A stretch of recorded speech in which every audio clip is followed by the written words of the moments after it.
Jean-Marc Trois, bonsoir.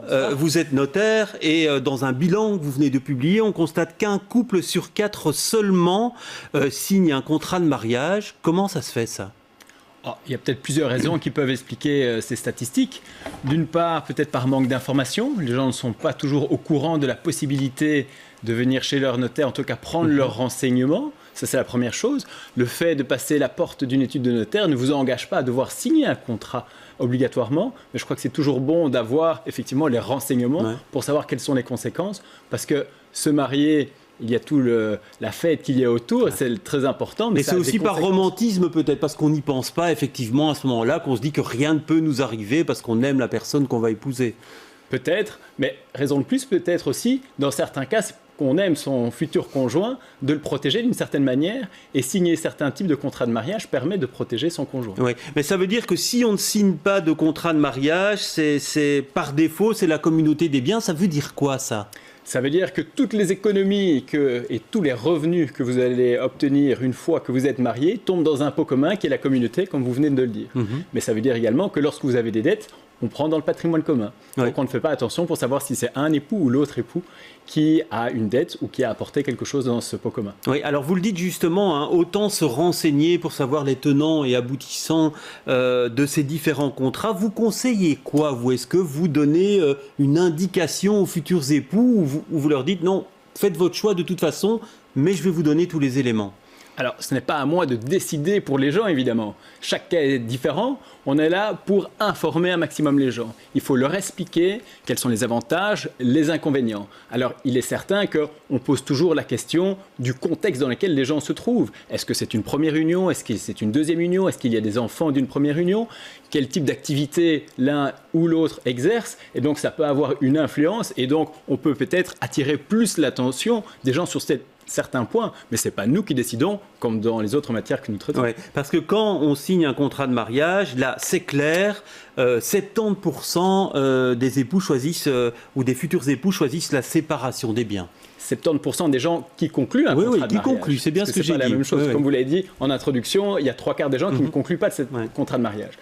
Effectivement, la majorité des gens qui rentrent dans une étude de notaire ont en tout cas entendu et se dirigent facilement vers une séparation de biens. Ça, c'est certain. Et qu'est-ce que ça implique, là, cette séparation de biens ? Est-ce que ça donne plus de garanties que l'on peut conserver son propre patrimoine ? Oui, comme le terme l'indique, il y a une séparation. Donc, à savoir que chaque époux a son patrimoine avec le revers de la médaille, à savoir que si vous avez une dette, eh bien, elle est propre à l'époux, sauf cas particulier, qui l'a contractée. Donc, c'est une manière de protéger son conjoint également, ce type de contrat de mariage. Oui, et dans les profils que vous voyez, les personnes qui signent un contrat prévoyant une séparation des biens, ce sont vraiment des profils différents ? Vous avez effectivement tout type de profil. La majorité des gens, effectivement, ce sont des jeunes. Et donc, soit ils ont eu une expérience autour d'eux, soit évidemment il y a l'influence des parents à mon avis qui joue également, ou bien des personnes qui se sont déjà mariées une première fois et qui ont eu leur propre expérience. Et à ce moment-là, ils décident de par eux-mêmes de vouloir de choisir un régime de séparation de biens. Oui, alors ce que vous constatez également, c'est que il y a beaucoup de changements de contrats de mariage pendant le mariage et particulièrement quand on arrive à un certain âge. Oui, alors pour moi, il y a principalement 2 raisons de modifier ou pour lesquelles les raisons viennent dans les études pour modifier leur contrat de mariage.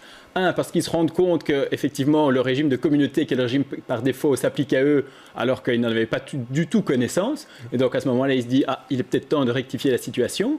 Et la deuxième raison, c'est quand les gens effectivement arrivent à un certain âge et se posent la question avec des conséquences de planification successorale ou des questions fiscales également et se dire « Tiens, est-ce qu'il n'est pas intéressant de se poser la question ?» et donc éventuellement de modifier ce contrat. Oui, là on est vraiment beaucoup plus prosaïque, c'est dans le cadre de la protection du patrimoine pour le conjoint en cas de décès ou pour finalement prévoir sa succession pour ses proches. Oui, vous savez, on dit souvent aux gens, allez chez le médecin régulièrement faire un check-up.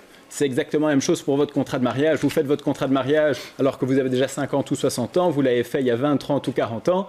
Les choses ont évolué.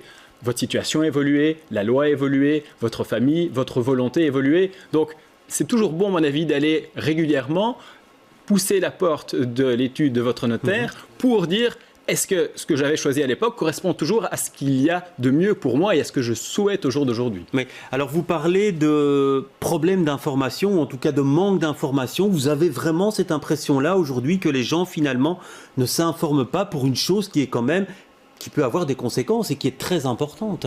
Et je crois surtout que lorsqu'on est jeune, la majorité des gens se marient, je vais dire, entre 25 et 30 ans, et ce n'est pas leur première priorité. Et à la limite, je vais dire, dans un sens, tant mieux. Mais c'est vrai que dans certains cas, même si on essaie de pousser un maximum l'information à travers les médias sociaux, à travers les sites internet comme notaire.be ou autres, eh bien, il est toujours bon, à mon avis, de prendre ces renseignements avant. Alors il y a aussi, pour ceux qui ne se marient pas, certains décident d'opter pour la cohabitation légale. Et là, il y a la possibilité de conclure des contrats de cohabitation qui doivent passer par vous, donc qui doivent passer par le notaire. Et là, vous dites en 2018, 294 contrats. Là, c'est une disposition qui n'est pas connue du tout. Pourquoi est-elle intéressante selon vous ?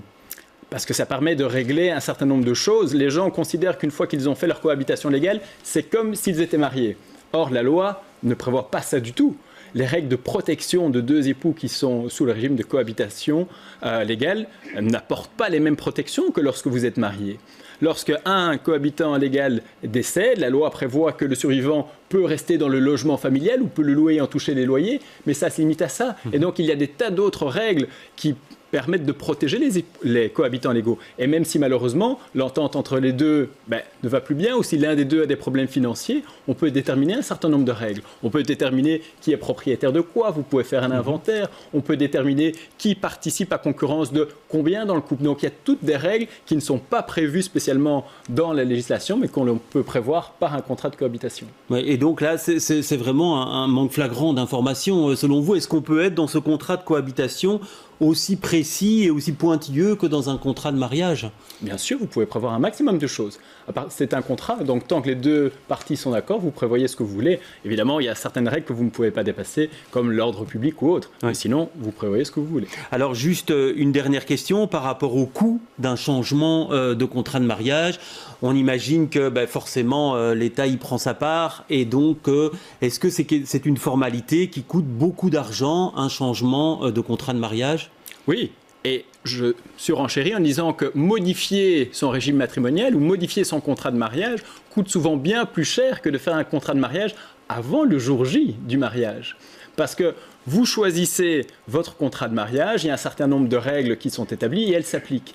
Si maintenant vous ne choisissez pas votre contrat de mariage, nous le répétons, c'est le régime légal. Si on veut modifier son régime, il faut faire différents actes et chaque fois qu'il y a des actes, il y a un certain nombre de frais et de taxes, comme vous dites, qui reviennent à l'État. Et donc l'ensemble de ces frais sont beaucoup plus élevés qu'un contrat de mariage réalisé avant le jour du mariage. Merci en tout cas pour toutes ces explications.